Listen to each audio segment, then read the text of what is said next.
defines jihad as warfare against non-Muslims. As a matter of fact, in this same book right here, it says of the 3 duties in Islam, one of them is jihad, and it defines jihad as this.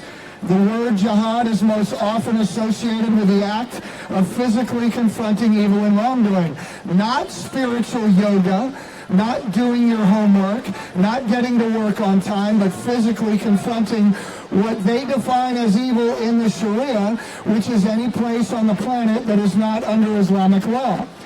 There is a picture right here of a tank, just in case the little children are confused about what jihad is. And it says this for 7th graders: anyone who dies in jihad will automatically go to paradise. A shaheed or martyr is described this way by Allah. Don't think that those who were killed in Allah's cause are dead. No, they're alive, finding the bounty in the presence of their Lord. And if we go to the back of the book where it talks about the Islamic State, it says the basis of the legal and political system is the Sharia of Allah. Unquote. Well, actually, this is truth. This is what Muslims are being taught in New York City and all over the country. The duty of the Muslim citizens is to be loyal to the Islamic State. The duty of the Muslim citizens is to be loyal to the Islamic State. To understand Islamic law, you have to understand 2 things. What the Quran says legally and what the example of the Prophet Muhammad was. The entire Quran has been defined legally in the tafsir by Islamic scholars, and this book is used here in New York as well as across the world because it's the most authoritative tafsir in Islam. And when we look at Surah 9:5, fight and slay the unbelievers wherever you find them, and lie in wait for them in each and every ambush, it legally defines and besiege them and lie in wait for them in each and every ambush as this, and I quote, "Do not wait until you find them. Rather seek and besiege them in their areas and forts. Gather intelligence about them in the various roads and forays, so that what is made wide looks ever smaller to them. This way they will have no choice but to die or embrace Islam." Now this is being taught in Islamic schools all over the United States and in the world because this is Sharia. Linda Sarsour supports this. Is that somebody who should be speaking at commencement addresses at universities in the United States? So today, where do we find ourselves? My organization, Understanding the Threat, understandingthethreat.com, we primarily go around the country and train law enforcement and leaders about this information. We do a 3-day program where we teach an entire day to law enforcement about Sharia, an entire day about the Muslim Brotherhood and their networks here in the United States, and then an entire day on what law enforcement can do about the threat. And in fact, 100% of the law enforcement we train say they have never heard this information, and number 2, it's critical to protecting you, the citizens. Your law enforcement here in New York does not know this, and so this is where we are today. We have the very people charged with protecting us are not allowed to learn this because people like this and the ACLU and the Southern Poverty Law Center and Hamas doing business as CARE, the Council on American Islamic Relations, shuts the discussion down. That is how they intend to win the entire war, is that we can never have an honest discussion about a real threat, so that people like this come to our universities and promote hatred, violence, Sharia, and the overthrow of our government, which is in violation of U.S. law. So simply by, no, I'm actually speaking truth right now. What you're doing is yammering on like a moron. Right. So what we have here is we have people unwilling to listen to the truth, which will necessarily lead to more violence, more jihad here in the United States. Legally, we can identify the organizations and networks And legally, we need to do everything that we can to crush them and destroy them here in the United States. God bless you and God bless America. Thank you. USA! USA! USA! USA! USA! USA! Islamophobia is a word created by fascists, used by cowards to manipulate morons. The definition of a moron is this group over there calling me a Jew, a white supremacist. Okay? That is the level of incredible idiocy that we're dealing with. My next speaker is Noni Darwish, brave former Muslim, president of Former Muslims United. She's an American human rights activist, a writer, public speaker, and founder of Arabs for Israel. She's the author of numerous books, and her activism covers human rights with an emphasis on women's rights and minority rights in the Middle East. A big hand, please, for Noni Darwish. It is a very sad day to see the victims of Sharia, people who victimized Muslims, who are becoming the heroes, who are speaking on college campuses without any problem. People like Linda Sarsour are actually pro-Sharia, and Sharia has many victims, and I'm one of them. I'm not a hater or a supporter of this kind of rally against us, but it is the pro-Sharia women like Sarsour who have nothing to say really on college campuses. I don't know what Linda Sarsour is going to tell our young graduates. Is she going to tell them that FMG, female genital mutilation, is a good thing? Well, she's pro-Sharia, and that's what Sharia dictates. It dictates women to undergo this barbaric surgery called FMG. Sharia advocates jihad, and that's what Linda Sarsour is going to advocate on her commencement speech. Is she going to advocate polygamy? Is she going to advocate oppression of women? What is she going to advocate, Linda Sarsour? I came to America in 1978 to escape from Sharia, only to see a woman like Linda Sarsour representing the Muslim and the immigrants on our college campuses. Shame on the university, CUNY, shame on CUNY for inviting a woman who advocates Sharia. Sharia is what oppressed me as a former Muslim. I left Islam. I left Islam because it was oppressing me. I escaped Sharia, but only to find women like Linda Sarsour defending Sharia.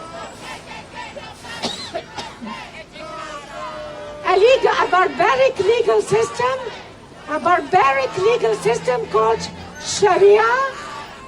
She defends it. She defends jihad. She defends female genital mutilation. And she attacks people like Ayaan Hirsi Ali. She called Ayaan Hirsi Ali names. She calls us names. She says she wishes to take the private parts of an apostate like Ayaan Hirsi Ali. My mother underwent female genital mutilation. And I know how a surgery like that can destroy a woman. This surgery, which is called female genital mutilation, is approved by Sharia. It's promoted by Sharia. And Linda Sarsour supports and defends Sharia. How could that be? How could that be a speaker to our young faces, our young graduates at CUNY? How can people like Linda Sarsour represent the future of our children in America? This is an atrocity. And today, instead of embracing women who escaped Sharia like myself, they are embracing women like Linda Sarsour. What is happening? Sarsour represents the past. Linda Sarsour represents the sad past of the Middle East that I escaped from. Linda Sarsour wants to bring back the anti-Semitism to our educational system that I escaped from. I grew up listening to hate speech against Jews and Christians and non-Muslims.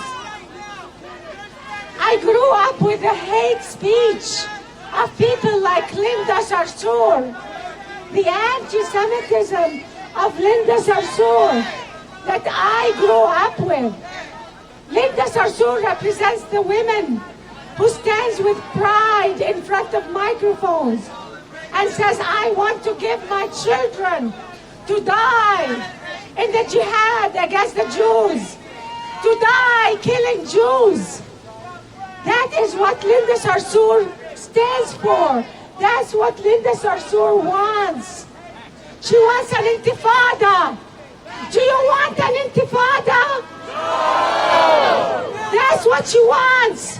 She wants an Islamic intifada in America. She wants to bring Sharia to America. She wants to bring the Sharia that I escaped from and almost killed me as a woman. Shame on us to invite people like that.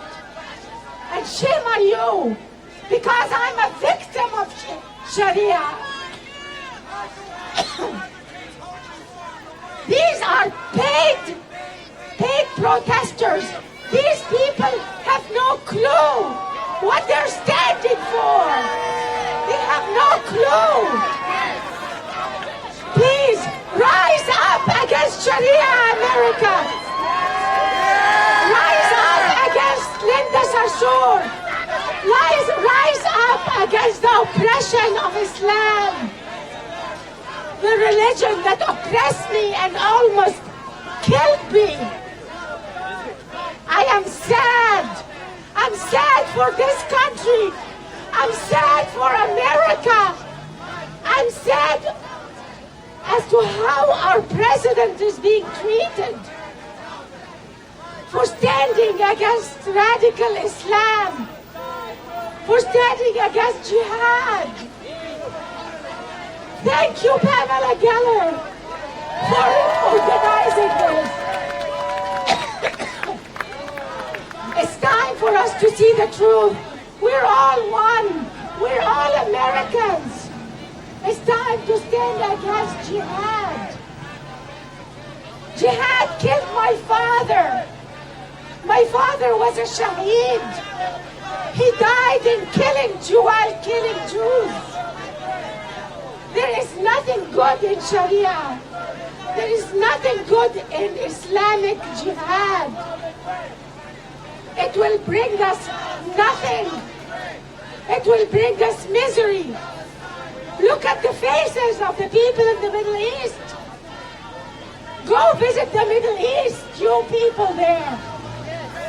Go see the faces of the people who are trying to die, to come to this country to live in freedom and peace. Shame on you for oppressing me by supporting Sharia. I escaped Sharia. And we should all condemn Sharia. Sharia should be made illegal in America. Sharia should be made illegal in every state, in every civilized country, in every country. In Europe, it should be made illegal in Egypt. Sharia should be made illegal in Saudi Arabia. It should be condemned.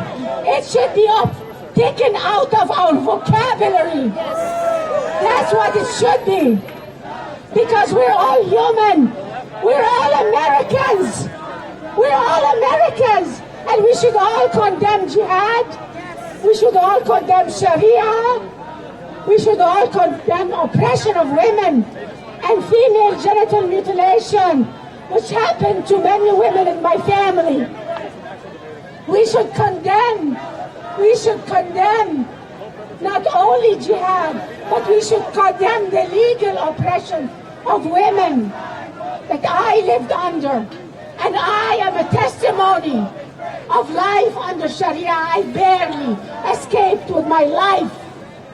And I see people against us, people against our hero President Donald Trump.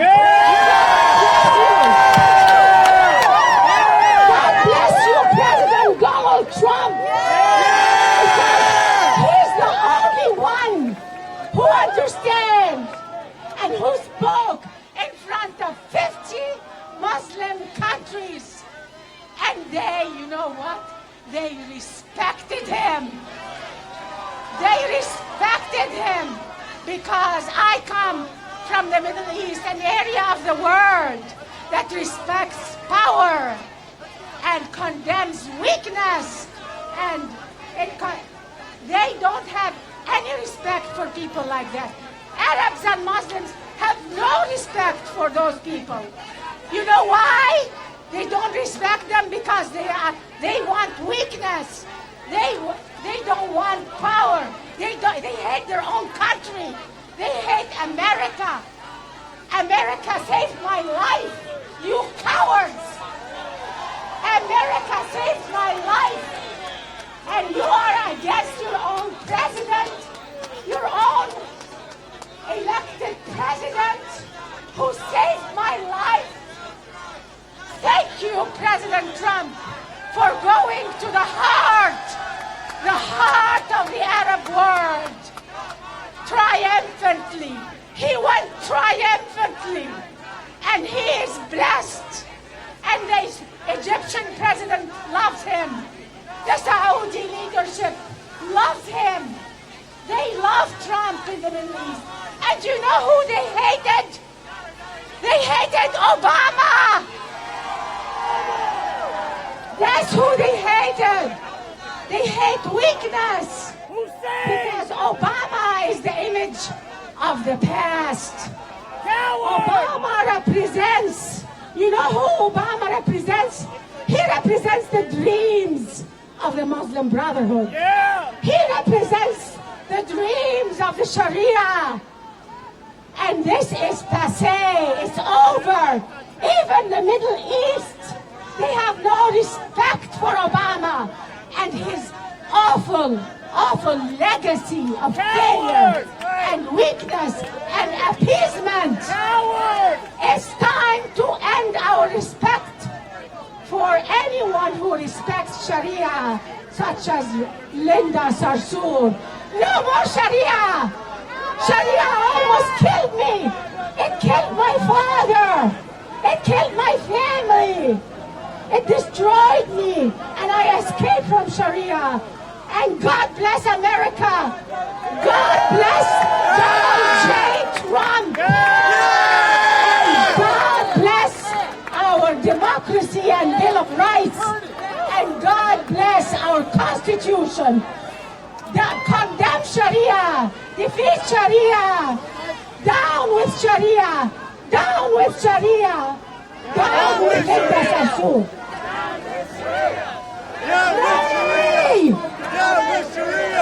Noni, who has lived under the Sharia, but is being protested by lily white girls who want to have their JJs cut in solidarity with the ideology that they are shilling for. That's what you are putting this woman down. She lived under it. She lived under the Sharia, but these girls, they know better. You know what? Their children are going to live under the Sharia, and they will be hated by their children and their children's children. And now on to a lighter subject. Ambassador John Bolton wanted to be here today, but he's traveling to Israel. I'm Israel, hi! I'm Israel, I'm Israel, I'm Israel, hi! I'm Israel, I'm Israel, I'm Israel, hi! But he asked me to read this statement. Ambassador John Bolton said, and I quote, "It is unacceptable for a publicly funded institution to foster religious hatred. The First Amendment requires that government neither support nor oppose it. CUNY's speaking invitation to an anti-Semite should never have been made and should be immediately withdrawn." Thank you, Ambassador Bolton. Surely CUNY could have done better. My next speaker is the accomplished David Wood. He has a PhD in philosophy. He is viral on the net for debating Muslims about Islam, Sharia, and jihadic doctrine. Please, a warm welcome for Dr. David Wood.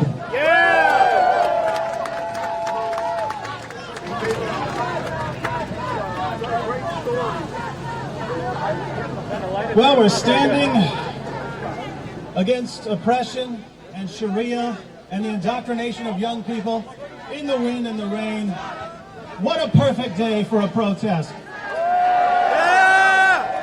I feel like the charge of the light brigade here. We've got protesters to the right of us, protesters to the left of us, protesters in front of us volleying and thundering. This is actually my first protest. I've watched protests, I've recorded protests, but I've never actually participated in a protest before. When there are lots of people crammed in an area shouting, I kind of freak out and want to leave, so I've avoided protests for most of my life. But I'm making an exception in this case. And let me explain why. Years ago in college, my best friend was a Pakistani Muslim. We were best friends for years.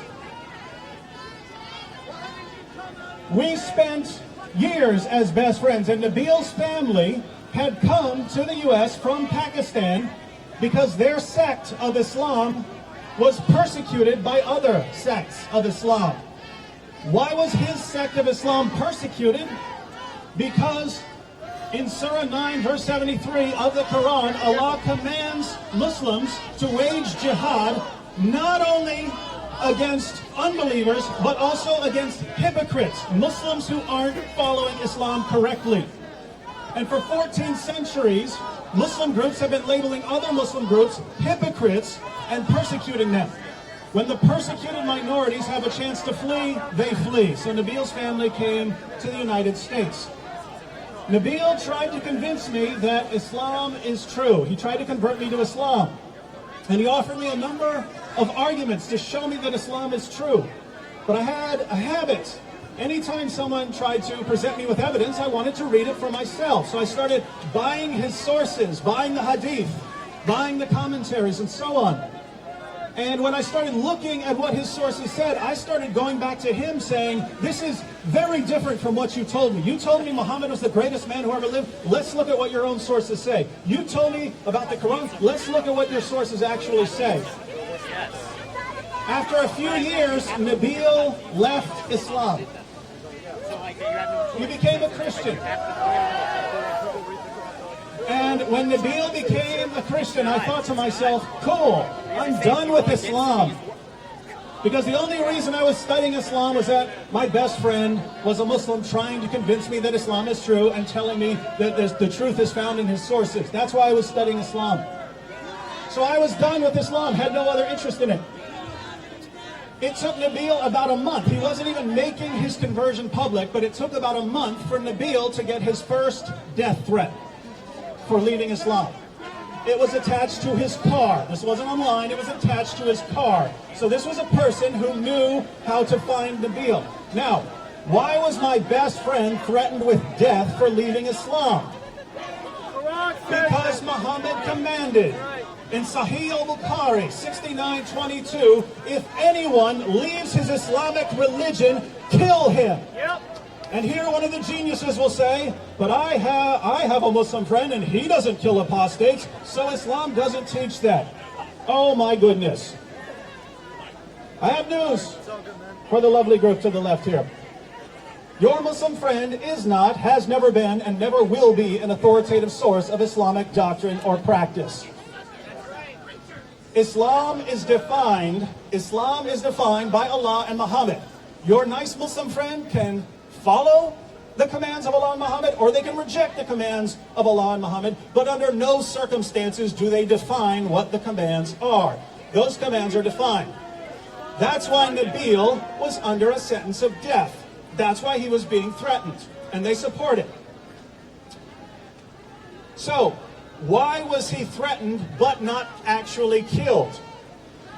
He wasn't killed because we aren't under Sharia. We don't have the legal system in place to carry out the penalty. Some follower of Muhammad might always do what it says anyway, might take matters into his own hands and decide to carry out the penalty himself, but he'll go to jail for it. He'll go to jail for it. If the legal system were in place, if we were actually under Sharia, there would be no penalty for killing Nabil. He would be killed by the government. So I realized there's a system in place, a system that calls for the death of my best friend. What do I do? Do I keep quiet about it and hope that as Islam spreads, no one ever decides to carry out what Muhammad said about my best friend? Fortunately, I was born with something called a spine, so I had to say a few things. And when I started criticizing Islam, questioning the ideology that calls for the death of my best friend, a former Muslim, two interesting things happened. One, when I started sharing my reasons for criticizing Islam, a lot of other people started leaving Islam. When I started putting the reasons out there, I kept hearing from Muslims, wow, I never heard from any of this. I never heard about any of this information you're sharing from my family, from my imam, from our scholars. They don't tell us any of this now that we know we're leaving Islam. Now notice, those people are also under a death penalty. So now I have not just my best friend, but all of these other people who have left Islam, they're all under a death penalty. What do? Do I keep quiet about the legal system that calls for their deaths? Can't do it. The other interesting thing that happened was that I started getting death threats. And why was I getting death threats? Well, the penalty for criticizing Islam, that falls under the Sharia blasphemy laws, and the penalty on me was death. And I got piles of messages from people telling me all the creative ways they're going to kill me and rape my mother and rape my wife and enslave my children. Now, why were those the claims? Because that's what you do to people like me under Sharia. That's the legal system. That's what it says. That's what the books say. So now I was under a death sentence. My friends were under a death sentence. My wife and children are being threatened. And what should I do here? Well, fast forward to today, where someone, a vocal proponent, a vocal defender and advocate of this system, a legal system that calls for my death, for Pamela's death, for all of your violent subjugation, is being promoted at the City University of New York. And what's amazing is that if you asked Linda Sarsour why people protest, I've seen people ask her, why do people protest you? She says, it's because I'm an empowered woman and because I wear the hijab.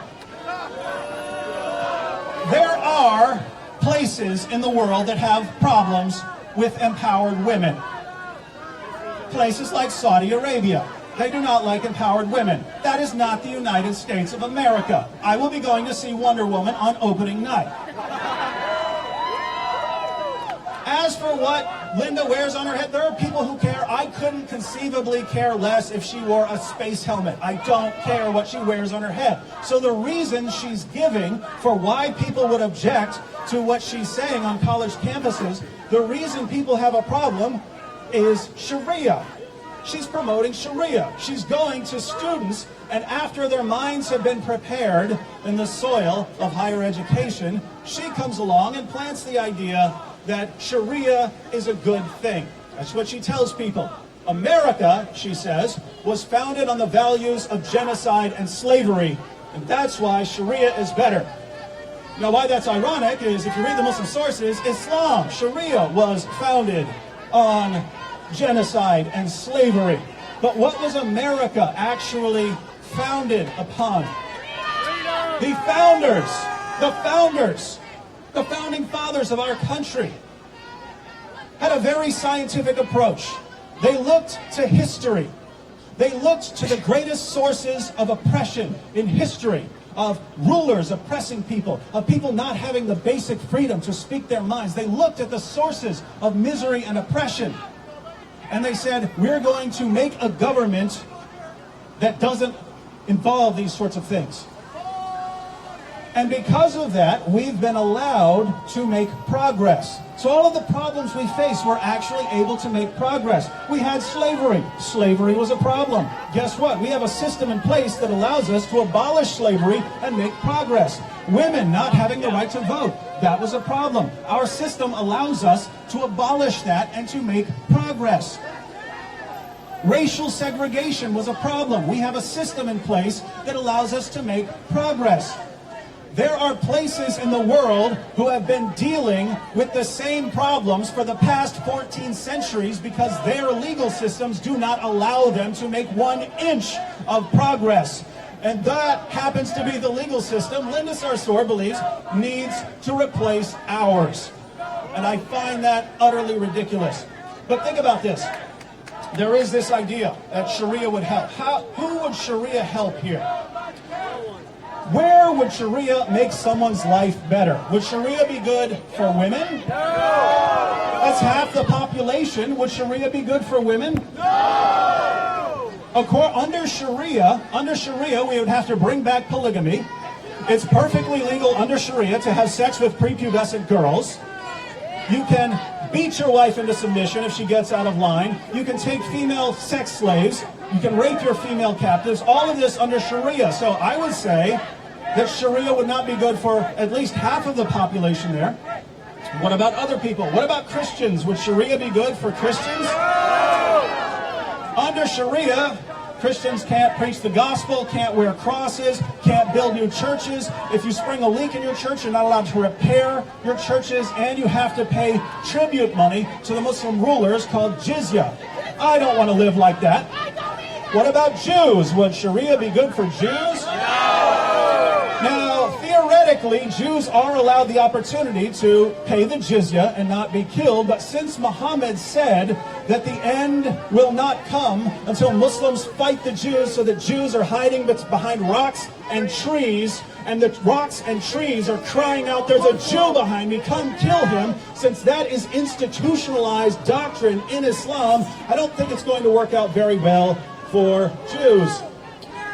What about Hindus and Buddhists and atheists and agnostics? Well, they're actually worse off than Christians and Jews because they don't even have the jizya option. They can't live as subjugated people.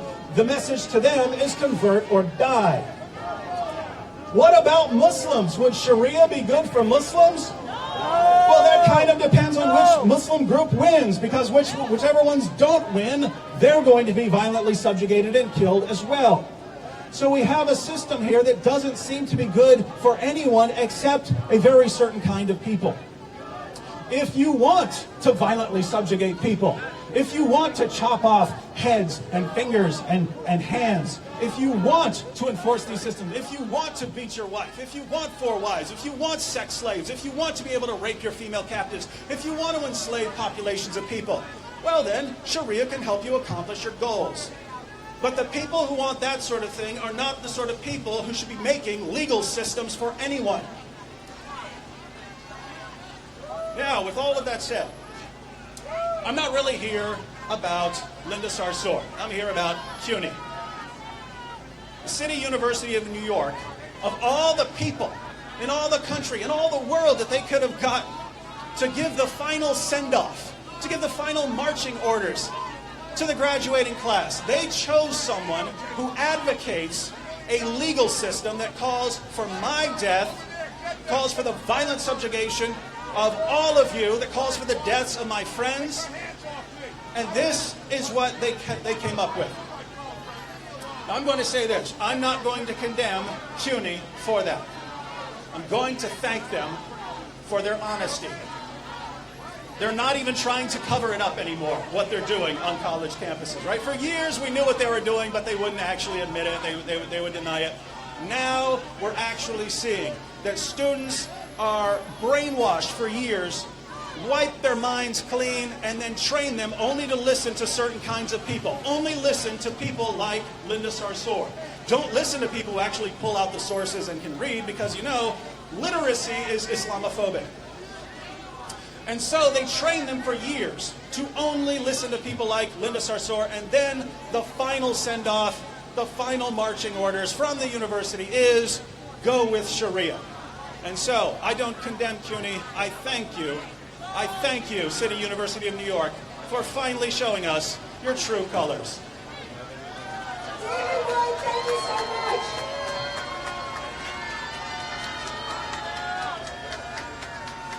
So Linda Sarsour, who calls herself a Palestinian, who was born in Brooklyn, okay, talks about wearing a hijab. Just for knowing, nobody cares. Nobody cares if you wear the hijab. Nobody cares if you have purple hair. Nobody cares if you wear a ring in your nose. We speak for the girls who don't want to wear the hijab and are forced to. You want to wear the burqa, you want to wear a cloth coffin, be my guest.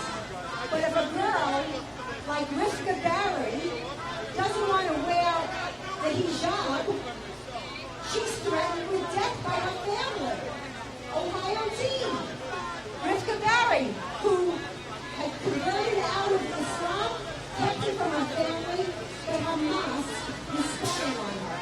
Hamas spied on her and told her parents, and her father threatened to kill her. This is in Ohio. How about Amina and Sarah Saeed? Two Muslim girls in Texas who did not want to wear the hijab and were murdered by their father, Yasser Saeed, who, by the way, is still at large. Where is Linda Sarsour for Amina and Sarah Saeed? Where is Linda Sarsour in defense of freedom for Rivka Barry? What about Aqsa Parvez, who would wear the hijab when she left the house and take it off to school? Her father and her brother spied on her, saw she took it off, and strangled her to death.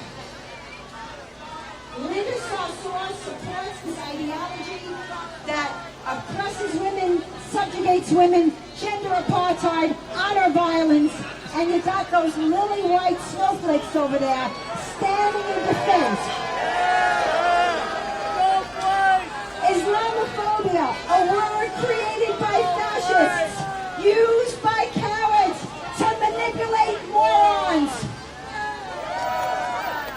My next guest, as you know, is Milo.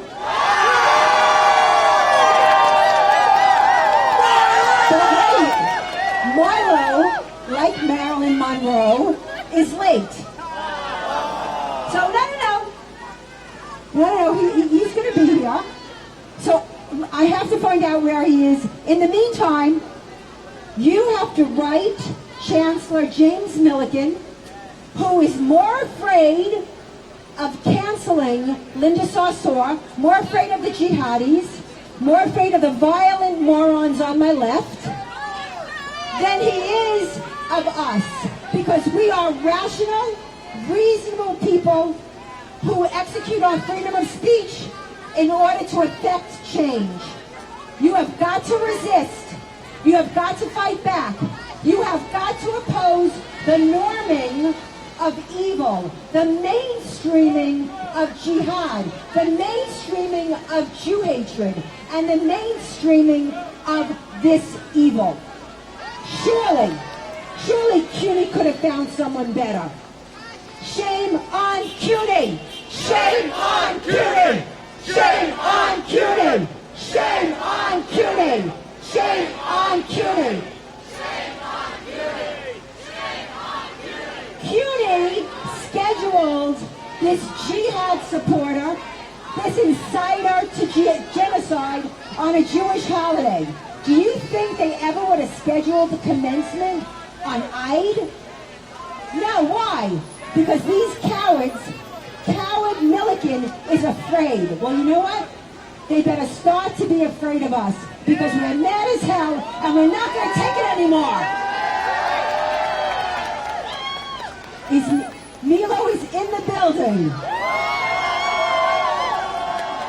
First of all, I want to just take a moment and thank you. Because without you, without people that stand up, all hope is lost. Look at you in this freezing rain, in this cold. Look at you with your umbrellas. God bless you. God bless you. You are righteous. You are righteous and you are right. And people said it's raining, no one would come. And I said, you don't know who we are. We're like the postmen. Rain, sleet, snow, hail. We're going to fight. We're going to defend it. And what was unfair is we wanted to protest on June 1st. But you know what? The Jews couldn't come because it's their holiday. So what's a Jewish student supposed to do at CUNY? Taxpayer-funded CUNY. Are they supposed to observe their faith? Or are they supposed to go listen to a jihad inciter, anti-Semite, who cloaks her hatred and bigotry in justice? Shame on CUNY! Shame on CUNY! Shame on CUNY! Shame on CUNY! Shame on CUNY! Shame on CUNY! Why didn't CUNY invite Noni Darwish to speak? Here's a woman who escaped, who lived under the Sharia, who is brave, who lives under a fatwa. Let me tell you something. Do you know what it costs to put this rally on? Do you have any idea how much security costs? Because there's a fatwa on my head for standing in defense of freedom. There's a fatwa on Noni's head. There's a fatwa on Milo's head. There's a fatwa on David Woods' head. There's a fatwa on John Guandolo's head. And these morons, these jackboots, these goose steppers stand in support of this oppression and hate. We must win.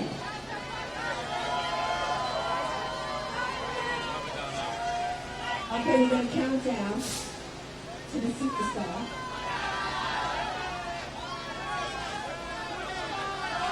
Okay. I want to thank, as I said, Ambassador Bolton for his remarks. Carolyn Black, who's in Israel, and we wanted to live stream her remarks, but because of the weather, we couldn't. Her video was online, but most especially, a huge, and I mean huge round of applause and love and appreciation for the NYPD. Thank you! NYPD USA! USA, really, thank you guys. They were amazing. They worked with us. They did not give us a hard time. They were super, and they did all of this so that we could stand up against Linda Sarsour. Thank you. Thank you very much. And by the way, the big man. The big man. He's golden, man. He's my angel. He does the world now. Walter! This is just the beginning. Remember that. You don't leave her saying the day is over. She's a Sharia jihad promoting family members serving time for jihad crime, supports jihad, and disarmed the NYPD in their surveillance of radical recruitment and jihad mosques. It was her. She and CARE, the unindicted co-conspirators in the largest terrorist funding job in our nation's history, the Muslim Brotherhood group CARE, who dismantled the surveillance that would have broken up a Manchester jihad bombing, that would have broken up Nice or Berlin. That's who CUNY has bestowed the honor of a commencement speech on. And every Jewish donor to CUNY should call their money. And we as every Jewish donor should call their donations. Because you know what? Those honorary degrees, those commencement invitations are fundraising. Those are fundraising opportunities to burnish the image of the university. So whose money do they want? They want Al-Qaeda's money? They want ISIS money? No Jew. No Jew with a Yiddish heart, with a neshama, should give one dime to CUNY. They should feel this. They should feel this. And where are Jewish leaders? Where's the Federation? Where's the Federation who canceled me when CARE, a Muslim Brotherhood group, and the Islamic Society of North America asked them to? Where are they? Where are the Jewish leaders? This is the exact same cowardice we saw in pre-war Germany, where they side with the enemy thinking it's going to save them. You know, in 1929, during the 20s, Adolf Hitler and the Nazis were a marginal fringe group that no one took seriously. They were a violent bunch of thugs. No one paid attention to them. So what happened? I'll tell you what happened.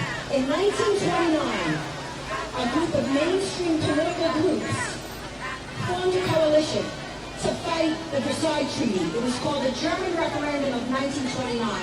And this group, this coalition of mainstream political groups, invited Hitler to join them.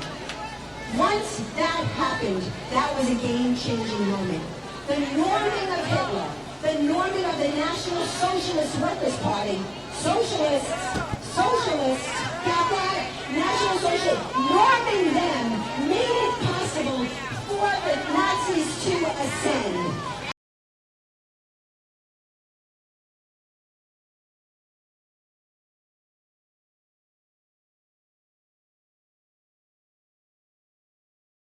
Of evil, and you are making possible the ascent of the worst elements of savage ideology.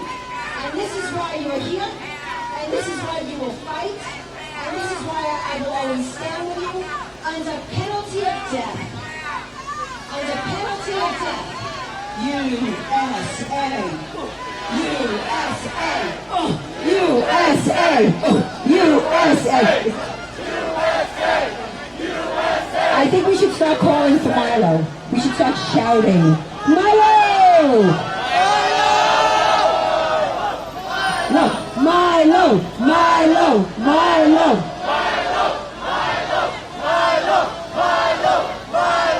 And you stood here. You stood here this entire time in the rain. God bless you. Really. Last time we did this, last time we all met like this, memories, warm memories, was fighting the ground zero mosque, remember? We defeated that mosque. And we will defeat this too. Don't think for 1 second, we will defeat this too. You get on social media, you tweet at CUNY Newswire, on Facebook, on Instagram, you embarrass these Quislings. You embarrass these cowards. You think they're hiding in the men's room in there? What do you think CUNY's doing? You think they're hiding in there? They should be hiding. Those cowards that sold out our children. No wonder our children are zombies. Look, no wonder those kids are zombies. They're being inculcated, indoctrinated in this toxic ooze of leftist Islamic propaganda. They can't think. They can't see basic, elemental human truths. They're being destroyed. And you know what? Maybe we didn't know about it. Maybe the parents weren't reading the kids' curriculums, but we know about it now. And so you have to stand up. You have to do something about it. I mean, she's not even a marginal character. She's a hater. I mean, she made her bones on the bones of Jews. She became famous. Linda Sarsour became famous on Jew hatred. She's not a good singer. She didn't write a book. She's not a great scholar. Why is she famous? Why is Linda Sarsour famous? Because her family members have been convicted of jihad terror-related crimes? Because she's a proud anti-Semite? And because we have never, ever stood up and said no. The Jews must say no. We know what happens. And by the way, the best Jews sometimes are the Christians that stand with us. Oh yeah. See, there you are. There you are. The Jews that stand for Israel. And this demonization of Israel has become, again, part of the mainstream. It's in the water. And everyone says, yeah, I love Israel, but no buts. We will have no butt heads here. And when they tell you that this is free speech, that's a lie. She speaks. She just spoke at Dartmouth College. She speaks often. It is way different. We are not protesting her free speech. We are protesting CUNY. We are protesting the invite of all the people in all the world. You're going to tell me that CUNY couldn't find someone better than this vicious Jew hater and jihad promoter to keynote their commencement speech? What does that say about CUNY? And what does that say about the people that are not here? Now, if you can be there on June 1st, if you don't, observe Shavuot, and you can be there, you should be there protesting. Because it's wrong. And this kind of evil is made possible. Evil is made possible by the sanction you give it. You must withdraw your sanction. Withdraw your sanction. You hear me? This cannot go by. Yes, they'll speak. Yes, she'll speak because they're not afraid of us.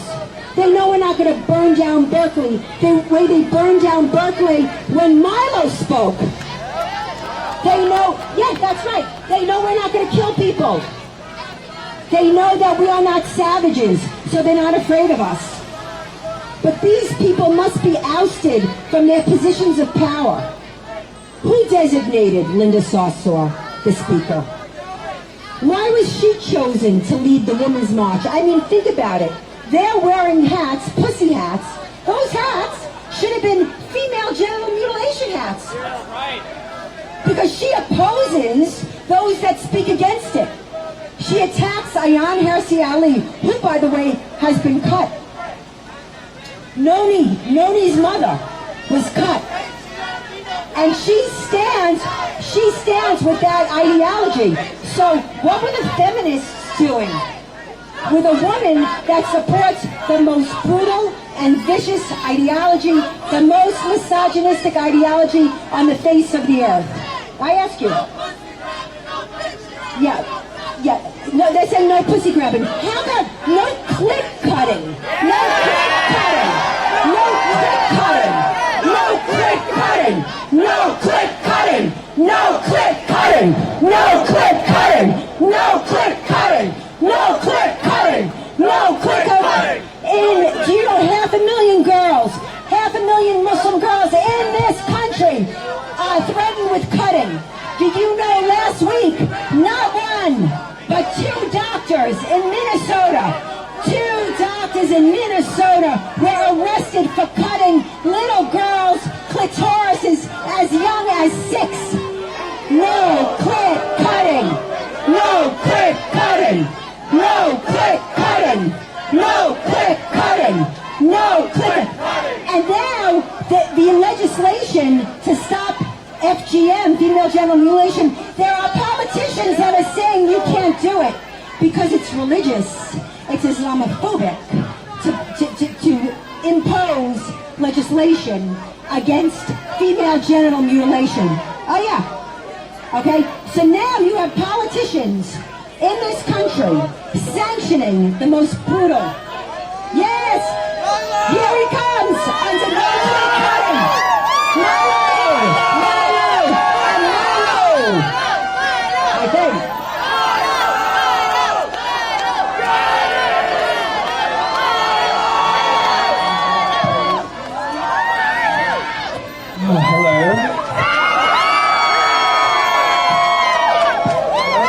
Thank you for that welcome. I love you, Daddy! Oh, thank you. Thank you. So this whole thing. All right. Thank you so much for coming, and thank you to Pamela Geller for organizing this. Isn't she wonderful? What a beautiful, glamorous lady. It's very important. It's very important to be hot. People underestimate the importance of being beautiful. Okay? She and I get it just right. Oh gosh, what is this weather about? Maybe God is Muslim after all. I notice there aren't that many Muslim protesters, but if you've ever tried to walk in a sodden burqa, you'll know why. It's enough to dissuade even the most determined jihadi. Thank you for coming out today. Now, we all agree on a few things, don't we? We all agree, for instance, that Linda Sarsour is a Sharia-loving, terrorist-embracing, Jew-hating, ticking time bomb of progressive horror. We agree on that. Now, I'll call her Linda because her surname, Sarsour, did you know this? It means cockroach in Arabic. And I do so hate to be disrespectful. So we'll call her Linda. Yes, I'm back and just as much of a waspish cunt as ever. This week, another Muslim loser, a friend of... This week, another Muslim loser, a friend of Linda's probably, strapped a bomb to his chest in Manchester and murdered over 20 people, including children. Does Linda Sarsour, in her dark heart, approve of this senseless atrocity? If she feels any remorse at all, maybe it's for the Muslim grooming gangs and Pakistani child rapists who have 20 fewer victims this week. What Manchester has done is once again raise the stakes. It's now more important than ever to fight Islam in America, and particularly its emissaries like Linda Sarsour. Now, Linda came out of nowhere. I first heard about her in that stupid Women's March. To just give you a demonstration of how stupid modern third-wave American feminists are. They're prepared to follow a woman who believes in Sharia law, while at the same time complaining about patriarchy. It is genuinely ludicrous.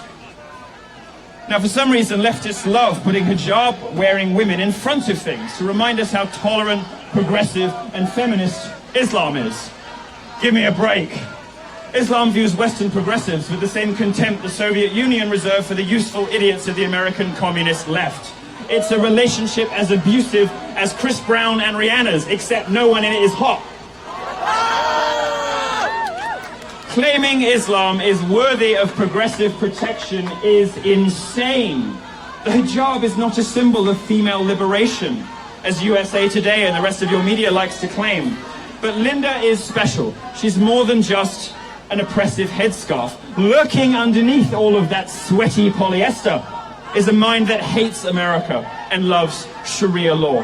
Her greatest crime, in my view, is her treatment of the heroic female genital mutilation victim and Islam critic Ayaan Hirsi Ali. Linda said that, "I wish I could take her vagina away. She doesn't deserve to be a woman." In other words, Linda's just like the men who actually did take Ayaan's vagina away. This is your leader of the modern, democratic, feminist women's movement, America, setting out to finish the job that depraved, misogynistic Muslims in Somalia started. And if you want to know what Sharia looks like in America, consider what happened in Minnesota this week, which has the largest Somali population in the world outside of Somalia itself. A bill to make female genital mutilation a felony failed, thanks to the work of the local Muslim population. This is the world.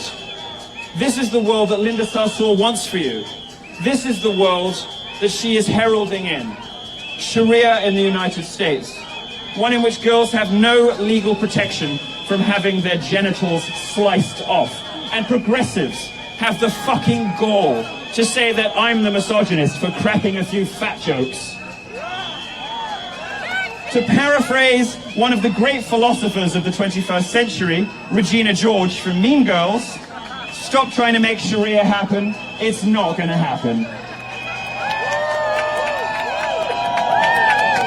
Linda cares about women so much, she works to discredit and silence a film called Honor Diaries, which is about the honor killings and violence against women that happen in the Muslim world. Muslim leaders would prefer if we all pretended that honor violence doesn't exist. It's a sort of inconvenient truth to those trying to convince the Western world that Sharia is the new feminism. Well, Linda is obsessed with convincing American women that they're better off in Saudi Arabia. Well, the good news is Saudi Arabia is not on Trump's ban list, so you can come and go as you please. Try it and see which one you like best. If she can't bring people to Saudi, Linda wants to bring Saudi to America. Frankly, I'm amazed her husband lets her out of the house often enough to speak as she does, but I guess the rules are different for progressive elites. You see, it wasn't Saudi Arabia that Ariana Grande retreated to for safety after a bomb went off at her concert. It was, of course, the United States of America, the greatest country in the history of human civilization. The country that Ariana Grande said she hated. I hate Americans, I hate America, and she licked a donut. Thank you, Milo, you're amazing! Thank you, Pumpkin. Thank you, sweetheart. The World Economic Forum, which is not a conservative organization, ranks countries by gender gap. Now, this isn't the bogus gender wage gap. It's not the wage gap that progressives have invented, pretending that women earn less than men when they don't. This is a real gender gap. And it's a gap in education and in healthcare and other critical economic factors. Now, if you believe Linda, Saudi Arabia is the best country in the world to be a woman. But if you believe the World Economic Forum, they're ranked 141 out of 144. One of the only countries they beat is Syria. And this is the woman who considers Palestinians throwing rocks at Jews as courageous. Now, there's more than a few Jews at CUNY, a quarter of the student population, in fact. Let's hope that Linda Sarsour doesn't come to her commencement address armed and ready for battle. I would suggest that CUNY's yarmulke-wearing population stay home, just in case. It's not worth the risk. Linda Sarsour is on a quest to convince Western women that Sharia law is the ultimate expression of female empowerment. It's shocking, isn't it? How many liberals obsessed with the idea of patriarchy nonetheless buy into this drivel? Nothing in the West compares to the horrific treatment of women under Sharia, except, of course, closer to home, the treatment of women by Hillary Clinton after Bill raped them. We love you, Milo! Thank you, Pumpkin. In London, the city I lived for most of my life but fled in terror, acid attacks, this is in the West, people throwing acid on women's faces, increased by 250% in 2016. It's not Buddhists or Catholics doing it, is it? Judges in Europe tend to let Muslims off lightly when they're found guilty of rape and crimes like these acid attacks because the implication is they don't know any better. This is bigotry of the worst kind. It is the soft bigotry of lowered expectations, as George H.W. Bush put it. The mainstream media wants Manchester and what happened with Ariana Grande to fade quickly from memory, like Nice, like Charlie Hebdo, like Brussels, like London, like Paris, like San Bernardino, and like Fort Hood. Like Orlando, where I spoke to express my confusion that the progressive left would be making excuses for an ideology that murders homosexuals and routinely oppresses women. You should not allow the media, you should not allow your celebrities, you should not allow politicians, and you should in particular not allow university professors like the spineless cunts at CUNY to allow this to happen.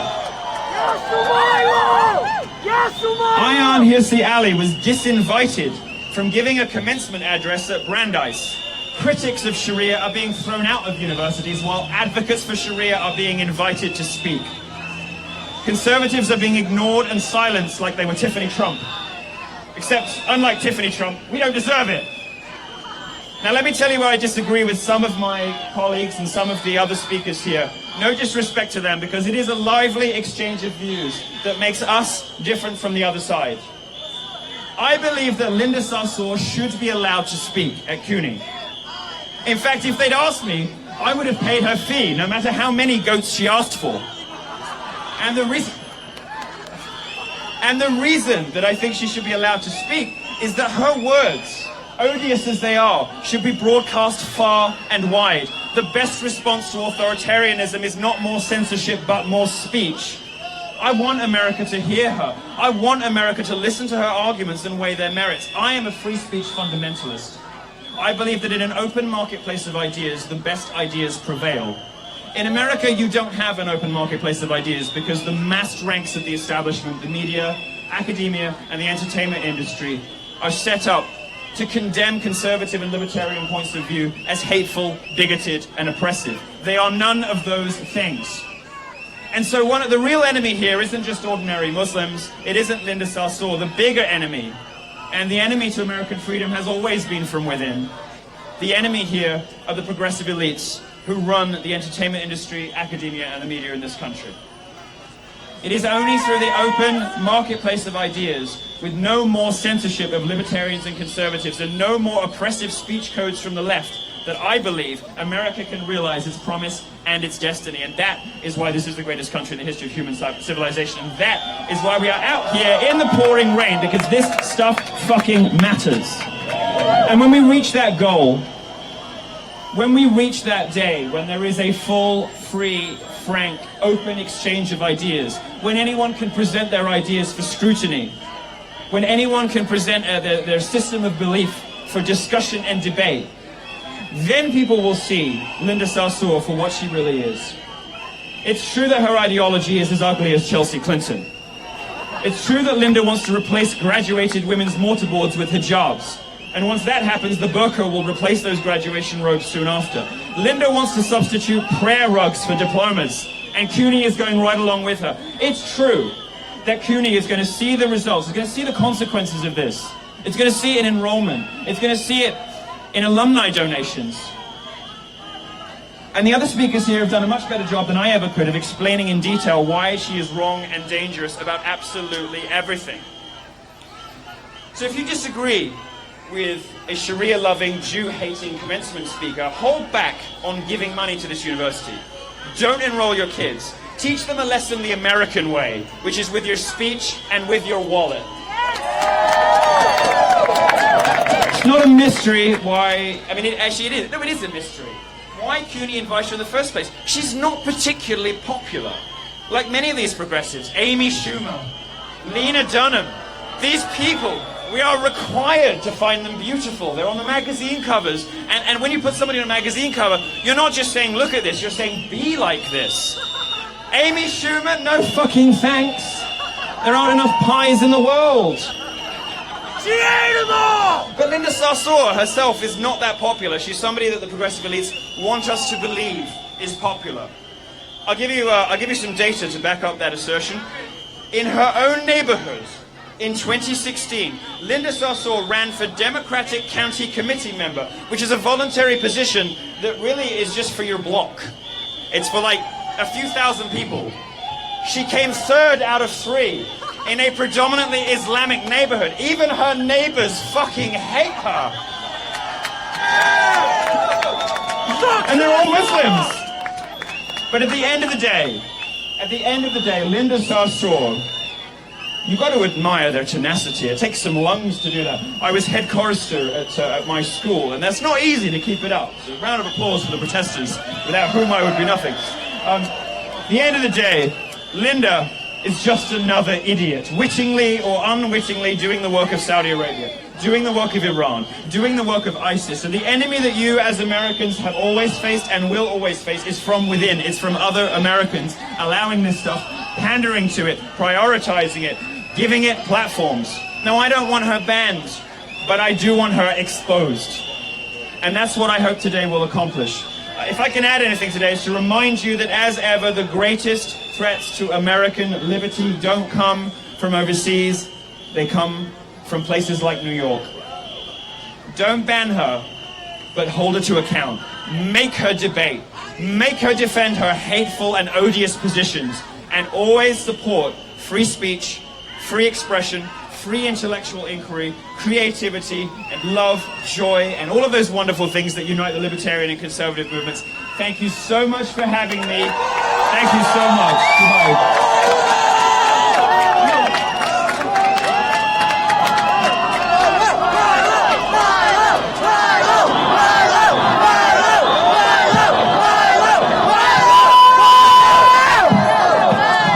Thank you so much. We love you, Milo! We love you, Milo! Yeah! We love you, Milo!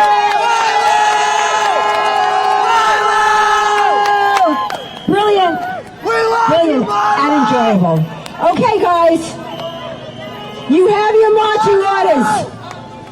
You ought to go and spread the word like Johnny Appleseed. Each one of you has a sphere of influence. Every single one of you has an email, has a Facebook, a Twitter. You ought to go and start working. Educate everyone around you. Fight. Every single day, when you wake up, you say, what am I going to do today to save the Republic? Because no one is going to save you. You are going to save you. Now get to work. God bless you. God bless America. And cancel Saw.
Why are you here? I'm here because I want to support Milo and Pamela Geller and the good work that they're doing and to stand against CUNY's deliberate, racist, fascist, fighting someone who's so anti-women, anti-freedom, anti-Semite, anti-Christian, anti-freedom of speech, true freedom of speech, the free exchange of ideas.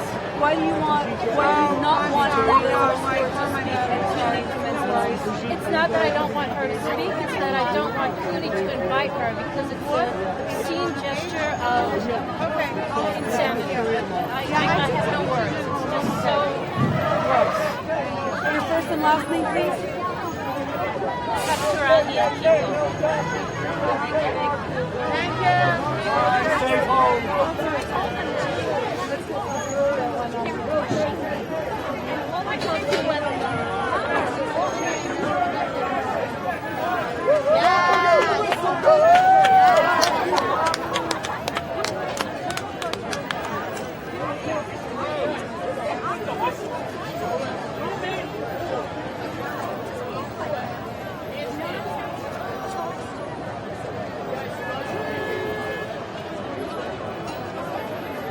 Stop this.